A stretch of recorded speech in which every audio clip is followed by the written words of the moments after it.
Selamat sore Mas. Kami dari mahasiswa FEB UGJ akan mengobservasi UMKM ini. Sebelumnya Mas dengan Mas siapa? Saya Muhammad Arif.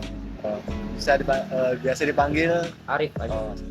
Perkenalkan, saya Adit Wahyudin. Saya Aldi Suarsono Maulana. Saya Muhammad Rizky April. Itu kami dari mahasiswa Fakultas Ekonomi dan Bisnis. Sebelumnya apa sih nama UMKM ini? Di awal pendirian toko ini sebenarnya ini bernama Rotan Galeri.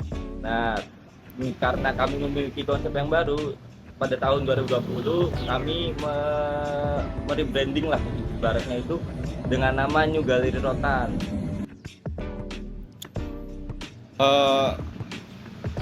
Untuk pendirinya ini siapa yang mendirikan pertama kali New Galeri Rotan ini? Untuk pendirinya ini tuh turun temurun Mas. Kami itu berlokasi awal di Jalan Raya Pantura itu. Nah, dengan pendiri orang tua saya. Ya. Nah, dengan saya yang dulu ikut bantu lah. Jadi ya saya juga ikut di sinilah, ikut kerja di sinilah. Untuk mendirikan ini yang melatar belakangnya pendirikan usaha ini itu Mas apa? Kalau latar belakangnya sendiri sih ya ini kan karena wilayah-wilayah industri rotan lah ya, ibaratnya ya sia-sia gitu kalau kami tidak mendirikan toko rotan sini, karena di sini kan sudah memadai semua gitu, dari hulu ke hilirnya ada lah, ibaratnya ini kan hilirnya gitu. Kalau boleh tahu tahun berapa toko ataupun UMKM ini didirikan? Kalau sejak di awal pendiriannya sendiri sih sepertinya sebelum saya lahir deh, di bawah tahun 2000-an lah. Ibaratnya udah berjalan 20 tahun lebih. 20 tahun lebih ya. Kalau boleh tahu ada berapa jumlah karyawan di UMKM ini? Kalau untuk karyawan yang tetap di sini ada 3, tapi itu kondisional sih, kadang bisa bertambah ketika orderan sedang banyak atau sedang menumpuk gitu kan ya, orderan banyak jadi yang dikerjakan juga banyak, jadi kami harus bukan merekrut lah ya, ibaratnya memanggil orang lah untuk bantu meringankan pekerjaan di sini lah. Berarti ada ibaratnya ada full time, ada juga part time ya. Terus ada berapa bidang sih untuk karyawan tersebut? Tadi kan 3 ya. Ya. Nah, kalau saya sendiri kan di bidang marketing lah ibaratnya. Terus nanti ada di bidang yang cari stok untuk pengisian di toko ini. Lalu ada juga yang untuk finishing. Nah, finishing itu kadang kita kan dapat stok barang itu mentah. Kita memfinishing dengan mempernis, dengan ya mengecat lah. Lalu kita packing juga di sini. Selanjutnya ada yang ingin ditanyakan juga, itu apakah penentuan lokasi outlet ini dapat berpengaruh terhadap tingkat penjualan, dan strategi apa yang membedakan New Galeri Rotan dengan toko-toko yang lainnya?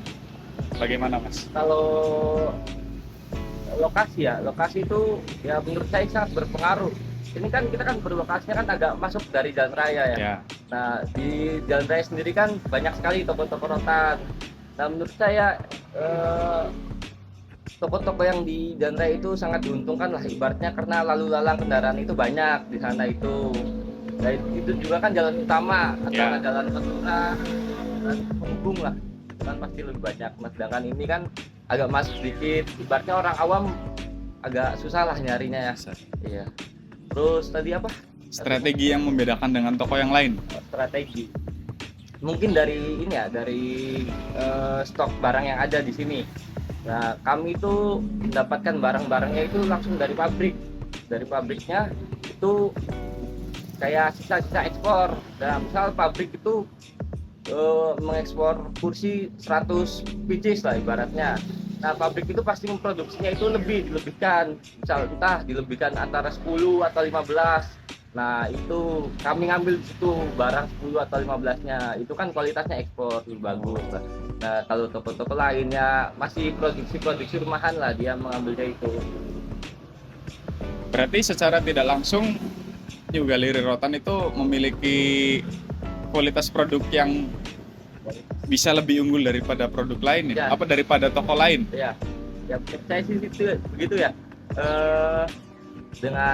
Maksudnya dengan kualitas buat ekspor gitu, tapi kami juga menjualnya itu dengan harga yang murah karena kami itu barang stok bukan barang produksi. Kami dapatkan dari pabrik juga harganya lebih murah.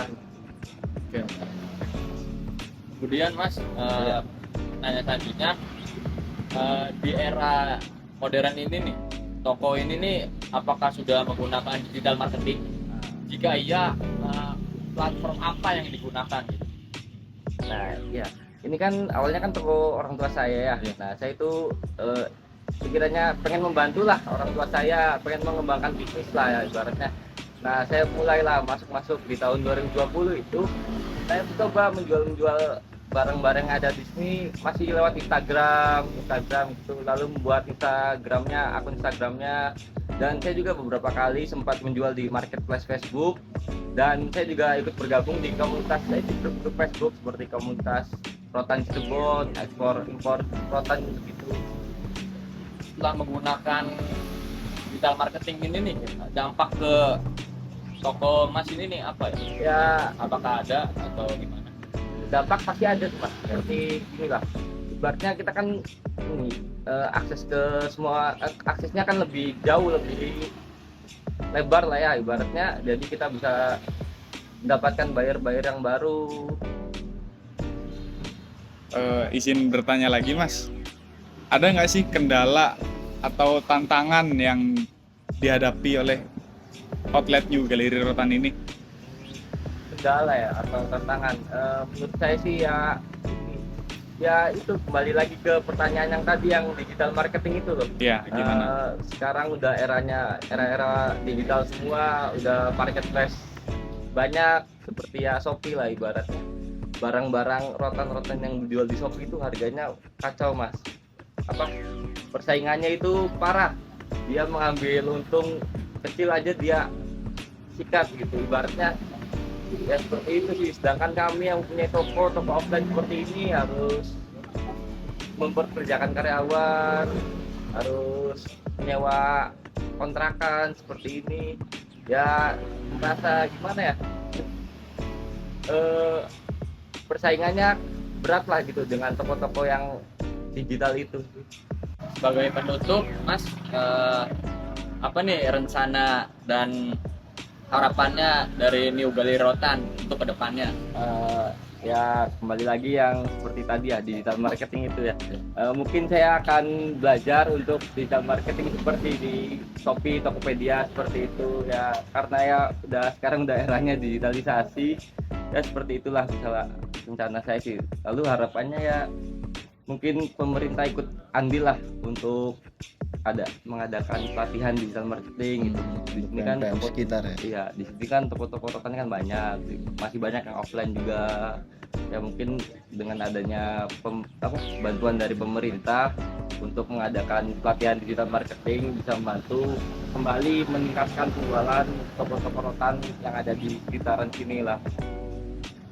Dan ya pemerintah juga semoga bisa membuat inovasi atau ibaratnya itu inovasi atau terobosan misal mengadakan pameran atau apa untuk meningkatkan ini branding lah, meningkatkan branding rotan gitu lah ya. iya di Cirebon khususnya ya, karena ya ini kan industri yang besar lah ibaratnya. Masa industri yang udah lama ada di Cirebon dan terbesar di Cirebon ini masih seperti itu. Baik Pak, Mas atas wawancaranya. Bila mana dari kami ada salah kata atau menyinggung daripada perasaan Mas, kami mohon maaf. Assalamualaikum warahmatullahi wabarakatuh. Waalaikumsalam warahmatullahi wabarakatuh.